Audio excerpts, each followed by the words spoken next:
कैसे हैं आप सब लोग। उम्मीद है कि आप सब लोग ठीक होंगे, चाहोगे खैरियत से होंगे। और आज की वीडियो का करते हैं आगाज़। बेसिकली आज मैं आपके साथ मोस्ट इंपॉर्टेंट टॉपिक शेयर करने लगी हूँ, which is separation of power.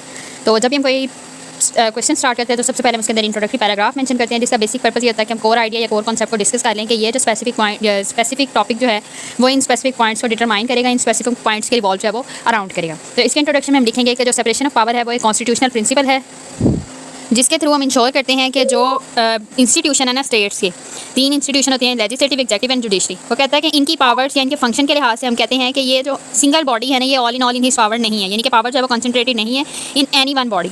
तो इस डॉक्ट्राइन के अंदर हम कहते हैं कि स्टेट जो है वो डिवाइड हुई है 3 डिफरेंट ऑर्गन के अंदर, लेजिस्लेटिव, एग्जीक्यूटिव एंड जुडिशरी। और हर एक के पास जो पावर है वो इंडिविजुअली इंडिपेंडेंट पावर है और इंडिपेंडेंट रिस्पॉन्सिबिलिटीज़ हैं, तो जिसकी वजह से कोई भी एक ब्रांच जो है वो किसी दूसरे के काम में मुदाखलत नहीं करती। तो वो कहता है कि the separation of power is a constitutional principle design to ensure that the function and powers of major institution of states are concentrated in any one body. Under this doctrine of separation of power, the state is divided into 3 different organs: legislative, executive, judiciary, and he is having individual independent powers and responsibilities on them. May obstruct the working of other 2 organs, यानी कि कोई भी, मैंने वही बात जो पहले हमने डिस्कस की कि कोई भी एक ऑर्गन दूसरे 2 ऑर्गन्स के साथ जो है वो उसकी पावर के अंदर इंटरप्रिटेशन नहीं करता, इंटरप्शन नहीं करता। Now move toward the synopsis. तो हम सेपरेशन ऑफ पावर की साइनॉप्सिस देख लेते हैं। वो कहता है fundamentally it is a rule that every state should follow in order to make law, legislator to execute law, executive body to enact law, judiciary body. यानी कि उसने बता दिया कि लेजिस्लेटर का क्या काम है, एग्जीक्यूटिव का क्या काम है और जुडिशरी का क्या काम है। और ये थी सेपरेशन ऑफ पावर, जिसके थ्रू उसने हर एक ऑर्गन को रिस्पॉन्सिबिलिटीज के लिहाज से और वर्किंग के लिहाज से सेपरेट कर दिया। अभी इस डॉक्ट्राइन के कुछ ऑब्जेक्टिव्स डिस्कस कर लेते हैं। द फर्स्ट ऑब्जेक्टिव इसके कंसंट्रेशन ऑफ पावर को प्रिवेंट करता है, इंडिविजुअल लिबर्टी को प्रोटेक्ट करता है, टायरनी यानी कि जुल्म और डिक्टेटरशिप को अवॉइड करता है, और फिर ये चेक एंड बैलेंस को इंश्योर करता है। चेक एंड बैलेंस इसी तरह होगा कि जो लेजिस्लेटिव के काम है वो लेजिस्लेटिव बॉडी करेगी, जो एग्जीक्यूटिव के काम है वो एग्जीक्यूटिव करेगी, जुडिशरी जो है वो इन दोनों के ऊपर सुपरवाइज रोल प्ले करेगी। सो discuss the origin of doctrine कि यहाँ कहाँ से ओरिजिनेट हुई। तो ये ओरिजिनेट हुई थी जी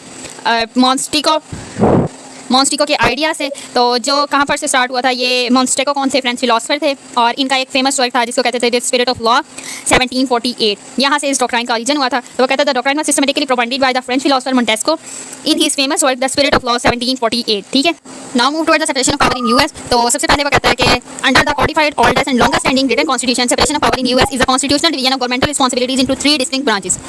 सबसे पहले उसने हमें बता दिया कि जो यूएस कॉन्स्टिट्यूशन है वो कॉडिफाइड है और ओल्डेस्ट है और लॉन्ग स्टैंडिंग है, रिटन कॉन्स्टिट्यूशन है। इसके अंदर सेपरेशन ऑफ पावर है। सेपरेशन ऑफ पावर इस तरह से है कि इसके अंदर कॉन्स्टिट्यूशनल डिवीजन हुई है, गवर्नमेंटल रिस्पांसिबिलिटीज यानी कि गवर्नमेंट की जितने काम है उन सब की कॉन्स्टिट्यूशनली तौर पर डिवीजन कर दी गई है, आईने तकसीम कर दिया इनको और 3 ब्रांचेस के अंदर तकसीम की है। तो देन वो कहता है कि world's longest surviving written charter of government is based upon the doctrine of separation of power. कि ये जो दुनिया का तहरीरी और देर बाद चलने वाला जो ये चार्टर है ना, ये बेस करता है on the doctrine of separation of power, यानी कि सेपरेशन ऑफ पावर के नजरिए पे। अब हमें बताना चाहिए जब हम यूएस कॉन्स्टिट्यूशन की बात कर रहे हैं या उसके अंदर सेपरेशन ऑफ पावर की बात कर रहे हैं तो हमें कुछ फीचर्स बताने चाहिए। पहले तो एक दो फीचर्स हमने डिस्कस कर लिए हैं प्रीवियस पैराग्राफ के अंदर, लेकिन हम डिटेल में देख लेते हैं कि यूएस कॉन्स्टिट्यूशन एज इटसेल्फ क्या चीज़ है। तो वो कहता है कि ये एक रिटन और सुप्रीम कॉन्स्टिट्यूशन है और ये एक फ्रेमवर्क है जिसके अंदर प्रेसिडेंशियल सिस्टम ऑफ गवर्नमेंट है और फेडरल सिस्टम और फेडरलिज्म है, चेक एंड बैलेंस है, सेपरेशन ऑफ पावर्स है, इंडिपेंडेंट जुडिशरी है, जुडिशियल रिव्यू है और प्रोटेक्शन ऑफ फंडामेंटल राइट्स हैं। अगर हम इसको क्रिटिकली एनालाइज करें with UK constitution, तो इसके 3 बेसिक फीचर्स हैं ना जो इसको डिस्टिंक्ट करते हैं from the UK constitution, which is separation of power and the other one is independent judiciary and the other one is judicial review। उसके अंदर judicial review था जरूर, लेकिन सिर्फ और सिर्फ एग्जीक्यूटिव बॉडी के ऊपर judicial review था, लेजिस्लेटिव बॉडी के ऊपर उसके पास judicial review नहीं था, वहाँ पर उसके पास लिमिटेड पावर्स थी। लेकिन यहाँ पर वो कह रहे हैं कि इसके पास इंडिपेंडेंट जुडिशरी है, यानी कि जितने मामले हैं जुडिशरी के जो फैसले हैं वो इंडिपेंडेंटली लेगी, वो किसी के लिए बाउंड नहीं है, वो किसी को जो है वो जवाब देने की आंसरेबल नहीं है। अब हम डिस्कस कर लेते हैं जी इस theory of separation of power in US. तो सबसे पहले हम कह लेते हैं कि जी ये इम्प्लाइड डॉक्ट्राइन है। द फर्स्ट थिंग इज कि इम्प्लाइड डॉक्ट्राइन है। इम्प्लाइड डॉक्ट्राइन कुछ इस तरह से है, वो कहता है कि पहली तो बात कि इसके अंदर भी क्लियरली जो है वो इसको सेपरेशन ऑफ पावर के प्रिंसिपल को जो है डिक्लेयर नहीं किया गया, लेकिन कुछ ना कुछ इसको अनक्लियरली तौर पे मेंशन कर दिया गया कॉन्स्टिट्यूशन के अंदर, या ड्राफ्ट इसका जो है वो कॉन्स्टिट्यूशन के ड्राफ्ट के अंदर जो है वो मेंशन किया गया। तो जैसे वो कहता है कि अगर हम कॉन्स्टिट्यूशन की बात करें तो उसके आर्टिकल 1 सेक्शन 1 के अंदर वो कहा गया कि all legislative power will be vested in the Congress of United State through which we can conclude that Congress is a law making body. In article 2 section 1 all executive power shall be vested in president of US, यानी कि जितनी executive powers होंगी वो president के पास होंगी और जितनी भी कांग्रेस के पास पावर है वो लॉ मेकिंग पावर्स है। And other thing is article 3 section 1 जिसके अंदर कहते हैं कि जितनी भी जुडिशियल पावर है वो वेस्ट हुई है सुप्रीम कोर्ट के अंदर। यहाँ से हमें पता चला कि इंडिपेंडेंट जुडिशरी का जो फीचर्स हमने यूएस कॉन्स्टिट्यूशन का डिस्कस किया था, जिसके कॉन्स्टिट्यूशन के अंदर उन्होंने मेंशन कर दिया कि जुडिशियल पावर जो है वो सुप्रीम कोर्ट के पास है।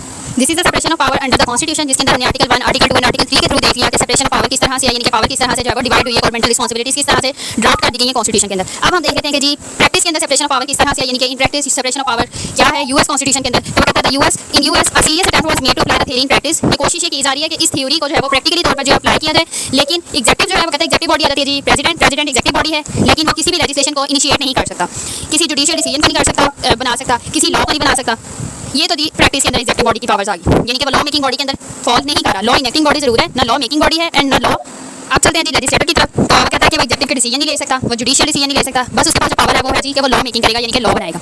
Another institution is judiciary. तो जुडिशरी जो है उसने कहा कि वो कोई लॉ को बना नहीं सकती, उसके पास पावर नहीं है, जजेस के पास कोई पावर नहीं है कि वो लॉ बना सकें, कोई भी एग्जीक्यूटिव का डिसीजन ले सकें। यहाँ से हमें पता चला कि इसके अंदर फ्यूजन पावर नहीं है, यानी कि इसके अंदर पावर जो है वो सेपरेट कर दी गई है इस डॉक्ट्राइन के through. Another important feature of US constitution, हमने कहा था कि इसके अंदर चेक एंड बैलेंस होता है, सेपरेशन ऑफ पावर के साथ साथ इसके अंदर चेक एंड बैलेंस भी था। जबकि यूके कॉन्स्टिट्यूशन के अंदर हम कह रहे थे कि स्ट्रिक्ट सेपरेशन ऑफ पावर नहीं थी, लेकिन जो चेक एंड बैलेंस का सिस्टम जरूर था। इसके अंदर सेपरेशन ऑफ पावर भी कर दी गई कॉन्स्टिट्यूशन के ड्राफ्ट के थ्रू, और फिर चेक एंड बैलेंस का सिस्टम भी किया गया। चेक एंड बैलेंस के सिस्टम के अंदर वो कहता है कि एग्जीक्यूटिव का लेजिस्लेटर के ऊपर चेक एंड बैलेंस क्या है। एग्जीक्यूटिव हमने कहा था जो कि प्रेसिडेंट है, उसने कहा president can influence on legislation by his suspense veto power, कि यानी कि एग्जीक्यूटिव के जो है वो लेजिस्लेटिव बॉडी को जो है वो इन्फ्लुएंस कर सकता है अपनी वीटो पावर के थ्रू, यानी कि प्रेसिडेंट जो है वो कोई ना कोई काम कर सकता है लॉ मेकिंग के अंदर। देन फिर आ जाते हैं जी एग्जीक्यूटिव का जुडिशरी के ऊपर चेक एंड बैलेंस किस तरह से। फिर वही बात एग्जीक्यूटिव के अंदर आता था जी प्रेसिडेंट। तो प्रेसिडेंट के पास पावर ये होती है कि वो पैडॉन को ग्रांट कर सकता है, यानी कि किसी को माफी देनी हो, किसी को कोई जो पेनल्टीज है वो इंपोज ना करनी हो, तो वो प्रेसिडेंट कर सकता है, प्रेसिडेंट के पास पावर है। और पावर ऑफ अपॉइंटमेंट ऑफ जजेस and second balance is legislator और एग्जीक्यूटिव, यानी कि लेजिस्लेटिव बॉडी एग्जीक्यूटिव बॉडी के ऊपर किस तरह से चेक एंड बैलेंस रख रही है। तो लेजिस्लेटिव बॉडी के अंदर आते थे जी सेनेट, जिसके पास पावर होती है कि वो अप्रूव कर सके या रिजेक्ट कर सके किसी ऑफिशियल के अपॉइंटमेंट को, यानी कि आप कह सकते हैं इंडायरेक्टली कि लेजिस्लेटर के पास ये पावर जरूर है कि वो एग्जीक्यूटिव बॉडी यानी कि जिसमें आ जाता है प्रेसिडेंट या वाइस प्रेसिडेंट के अप्रूवल को या उनकी अपॉइंटमेंट को अप्रूव भी कर सकता है और रिजेक्ट भी कर सकता है। फिर वो कहता है कि कांग्रेस जो है वो प्रेसिडेंट को इंपीच भी कर सकता है। यहाँ से हमें पता चला कि लेजिस्लेटिव बॉडी जो है वो एग्जीक्यूटिव बॉडी के ऊपर किस तरह से चेक एंड बैलेंस रखती है। अनदर थिंग इज जुडिशरी और बोथ, यानी कि जुडिशरी का किस तरह से इन दोनों के ऊपर चेक एंड बैलेंस है। तो उसने कहा कि कोर्ट जो है वो किसी भी लॉ को जो है वो अनकॉन्स्टिट्यूशनल करार दे सकती है जो भी प्रेसिडेंट के थ्रू बने। Another power of judiciary is judicial review, तो एग्जीक्यूटिव के ऊपर भी जुडिशियल रिव्यू प्रोसीड कर सकती है और लेजिस्लेटिव बॉडी के ऊपर भी जुडिशियल रिव्यू प्रोसीड कर सकती है। और यहाँ पर जी क्लियर डिस्टिंक्शन आ गई from US constitution and UK constitution. UK constitution के अंदर just judicial review executive body के ऊपर प्रोसीड किया जाता था, जबकि judicial review in case of US constitution हम लोग जो है वो देखते हैं कि लेजिस्लेटिव और एग्जीक्यूटिव बॉडी दोनों के ऊपर प्रोसीड होगा। और ये थी हमारी वीडियो। अगर आपको मेरी वीडियो पसंद आई तो चैनल को लाइक करें, शेयर करें, सब्सक्राइब करें, बेल आइकन को प्रेस करें ताकि लेटेस्ट वीडियो की अपडेट आप तक पहुंचती रहे। Do comment for your desired video and keep waiting for the next video. Thanks for watching.